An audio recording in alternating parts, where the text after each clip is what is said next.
Hi guys, there's an old adage which goes, everything that begins has an end. And how true it is for almost everything in life. But well, I am here to tell you, it's also quite true for the vast landmass of our amazing country, India.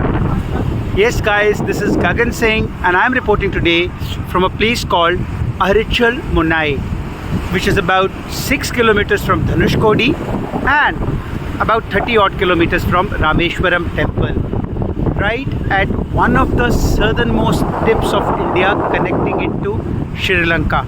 The Sri Lankan border around this way is approximately 18 kilometers from where I am standing right now. Of course, technically the southernmost tip is the Indira Point close to Vivekananda Rock Temple near to Kanyakumari. However, this place has a great value in our history because it is said that right from here, Lord Ram and his great army laid the foundation of the bridge with floating stones, and through the bridge walked over to the other side to have a great battle against the evil king Ravan in the process of rescuing Ma Sita from his cruel clutches. So here I am today, and I am here as a part of a long journey from Delhi to drop my daughter, my beloved daughter, to IIM Trichy, and then finally come here as a last halt. And why do I call it the last halt? And why do I call it the end of the road? Well, this is precisely the spot where, as history goes, the great Lord Hanuman, after a long search to find Ma Sita, with his huge team, finally came in the Lanka. After all the efforts and great devotion and commitment to do something to find Ma Sita, this, my dear viewers, is the point at Arichal Munai where he could not find any other path and felt that this was the end of the land. But at that moment, when he felt that this was end of the land, came the eternal divine guidance of Lord Jambant, who told him that this may be end of the land the way it looks to you, but in reality you have powers which are way beyond this, and therefore with one jump you can fly to the other side and move to Lanka, where you could probably get Ma Sita. And that is the ray of hope that we have to work on. Why do you think that story, that legend of Lord Hanuman is so relevant for all of us today? And what is the message that I wish to convey to all of you wonderful viewers from this Arichal Munai? The reason I am telling this story to you, and the reason I am telling it from this place, my respected viewers, is because in our lives, more often than not, every day, quite frequently, time to time, we would reach at moments which look like dead ends. A sudden loss of a big project, sudden closure of a business, a failure to win that dream job or that dream IIM or IIT, or on personal front, a great friendship suddenly breaking over one incident. There'll be moments of life, loss of a person, your beloved soulmate, your dear friend having gone, snatched by the cruel hands of destiny, and there's not much that you can do. So doesn't that proverbial juncture look precisely like this land's end at Arichal Munai, when it seems like it's the end of the world, there is nothing beyond it? Well, quite often it is this feeling of despair, this feeling of sadness which makes us give up. No, there is nothing beyond this, and now it's the end of the game for me and there is no hope. But it's precisely at these moments, my respected viewers, that we must remember the eternal lessons which we got, what Lord Jambant told to Lord Hanuman. That at any moment, what is visible to you as the end of the road may possibly be the beginning of a new challenge and not the end. So one journey has ended, but the other has to begin. So to be positive, happy and successful in life, it's important to realize that when something looks like end of a journey and there looks like no glimmer of hope, optimistic and positive people take a vow that this is simply the beginning of the next struggle from here on. And in order to win at that struggle, in order to be successful at that new beginning, there are three fundamental principles, and they are called the principles of F.O.G.G. F-O-G.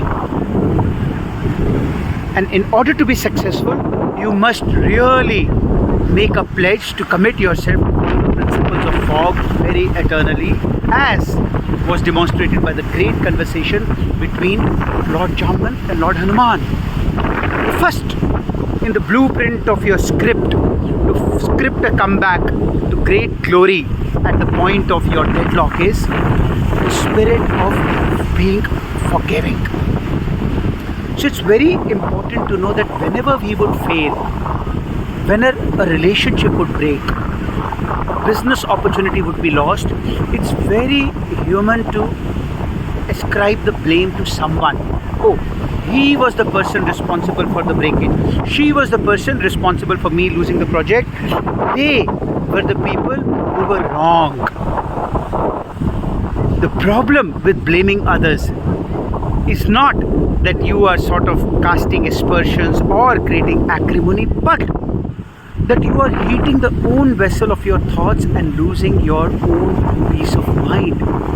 Anger serves the enemy, as was stated in the legendary movie Captain Marvel in the Avengers series. So for you not to be becoming a slave to something which serves the enemy, it's very important to be forgiving. And what that means is, like Draupadi did for Ashwatthama, is to let that feeling of vexation, that feeling of chagrin towards that person, just get out of your heart.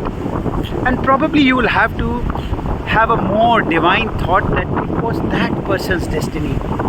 He or she behaved like that because it was their ordained path by Lord.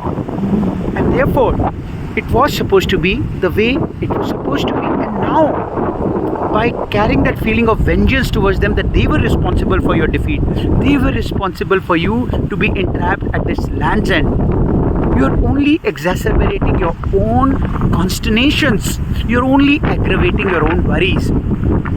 So if, like Lord Hanuman, you have to jump and reach to the mighty Lanka, my respected viewers, you have to be forgiving, because the rope of vengeance, the rope of feeling petulant and irate towards others is nothing else but a drag on the path to your success, like an iron chain on your leg which will just curtail your grand flight.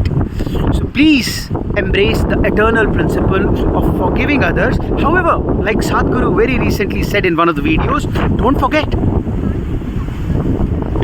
who have hurt you, who are the people who betrayed you, because then you had better be very careful when you are dealing with them again. So forgive them, but don't forget them. And please remember, if somebody fools you once, shame on them. But if the same person fools you twice, shame on you. So with the spirit of large-heartedness, forgive people, but don't forget, because if you do that, they could hurt you all over once again. So that, my wonderful viewers, is the first important principle of F.O.G.G. from this amazing Arichal Munai. Now, let's move ahead and let's talk about O. What is the concept of O? The second O stands for being optimistic. The basic principle of life is that till we are alive, we must always keep moving forward. Life for all of us, as Martin Luther King said, is not a crystal staircase. There will be numerous ups and downs. There will be dark days and there will be glorious lights. And more often than not, it's in these darkest hours that we lose faith. So those repeated tragedies, those numerous failures and rejections are quite enough to bog anyone down. However, even though it's not a crystal staircase, we must all keep moving forward. And that's only possible if we are optimistic of a better future ahead. Like in the Count of Monte Cristo, Edmond Dante said, the only way of life is to hope and wait. And allow me to add another thing: hope, wait, and keep striving forward. Because if you believe that there is a better future for you ahead, one person is gone, one business is gone, one opportunity is gone, but another is going to come. Then this spirit of optimism, my wonderful viewers, will act like the wind under the wings, which will take you to amazing exalted echelons of success ahead. So being optimistic means always keep trying and hoping for a better and greater future ahead, and will give you the fuel which is needed for your great jet plane to take off and accomplish great heights. The loss of optimism is one thing which is probably the worst loss. So as they say, so long as wealth is lost, nothing is lost.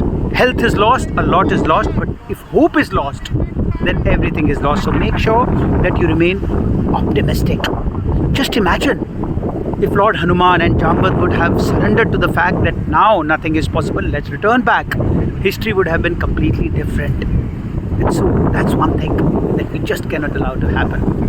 And that, my wonderful viewers, is the second principle of being optimistic. So forgive them, but never forget them. Remain optimistic, because so long as there is a ray of hope, there is a great future ahead. And finally, the third principle is the principle of generosity. Now, generosity here means that you want to be very generous to the entire environment that you are challenging. A large-hearted acceptance that failure is a part of life. So what if that happened to me? What if that happened to anybody else? It may have been a similar thing. So I am generous enough to take it in my stride and fight back. This G also implies grit. And grit comes from a deep spirit of self-belief. In order to be gritty, determined, it's extremely important to believe in yourself.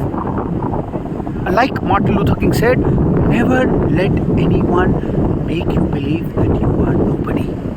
Always believe in your somebodyness, always believe in your self-worth, your dignity, and that you are worth of something truly great. So like Martin Luther King said, it's not about how big you are, but it's about how great you can make that event that you're aiming for. So if you can't be a pine at the peak, be a shrub in the valley. Be a bush if you cannot be a tree. Be a tiny star if you can't be the sun, for it's not with size that battles of life are lost or won. But there's one thing we must ever believe. No matter what, always aspire to be the best of whatever you dream to be, the best of whatever you dream to be. And it is in this precise spirit, my wonderful viewers, that the strong grit, the great generosity will ensure that you can attain great heights. So that, my beloved viewers, was my message for all of you from the land's end, but something which is not an end and a new beginning. However, before I close for today, one last thought.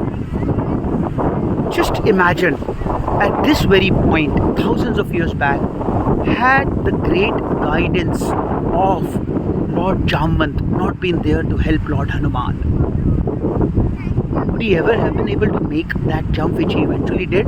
The answer is probably no. Therefore, that brings forth the last point which I wish to make. The F.O.G.G. Be forgiving, be optimistic, be generous and gritty, and have a guide. So as I end this message, I want all of you to ask yourself today, who's the person whose guidance do you seek? Are you surrounded by great, benevolent, benign Jambans? who are there to tell you that yes, you can do that. If not, then go ahead and find the champions of your life, because in order to succeed with the spirit of fog, you need a great guide to tell you that yes, you are someone who really is meant to attain greatness in life and can do it. So ask yourself, who's the champion of your life, and do you pay heed to their voice?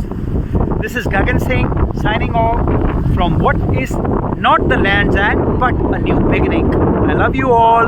God bless you, and may the power of winning it persona ever be with you. Bye bye.